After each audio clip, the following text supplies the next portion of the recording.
Ngoxesha ucinga ukuthi imali uyibolekile. Kwayile yokuzalana uthathiwe wazobekwa.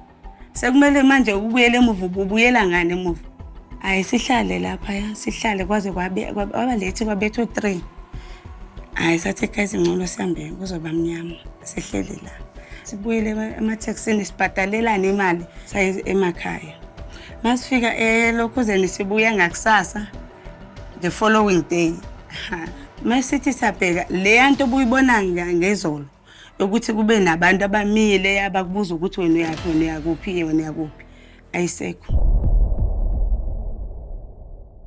Obviously keep imali ukuze wenze imali yabo. Thola nje office inyana nje lithulethi mhlambe nelichasha for ilanga nithi hayi ninabantu abazi kuma interview thola itulo kahle kuba into eformal ethola niyangena nabo hayi naku lana gcwalisana la mabangena vele kune desk elinamafomu bangathi vele into e-straight hlelwe lapha yana thola nje ucherinyana wasekasi nje agcoke kahle kube ngathi naye vele yonke into i-right hayi nabo bayakholwa bayatekena organize ne transport udayi sizoni pick up endaweni esource ilontuzane mabaqeda ukudabula niyabathatha nibadropa la nibathole khona manibuya niyaterapa lapha izinto zenu nezivayela akuba nozonilwisa because only hired leyo ndawo leyo for ilanga eliwana. Then the next time uyashintsha indawo zakhona. Sinyuke siya ku number 4 apha siyakhona.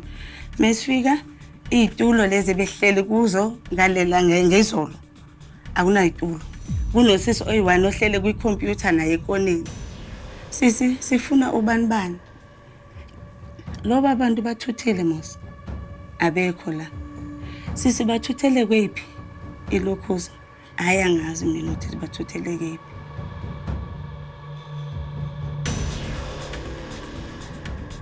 Sabona ukuthi guys lento ngesiyiwine because of lo muntu asimazi nasebusweni mesingavela angeke ube sasho ukuthi nguye. Yonke into entshe empilweni yami beningazi ukuthi mina kukhona umuntu angakutshela ukuthi uzokufaka emsebenzini afuna imali angakufaki. Futhi ukufaka kani umuntu uyifuna kanjani imali kuwe ngoba ufuna umsebenzi already unamali yayibona. Le agent endi-introduce kuye ngulobhudi lo naye ke ngokulapha andithi eLokhuzeni elokushini siyarenta sehlele emarumini. Mosothi umbheka ubhudi akasekho erumini lakhe uthuthile.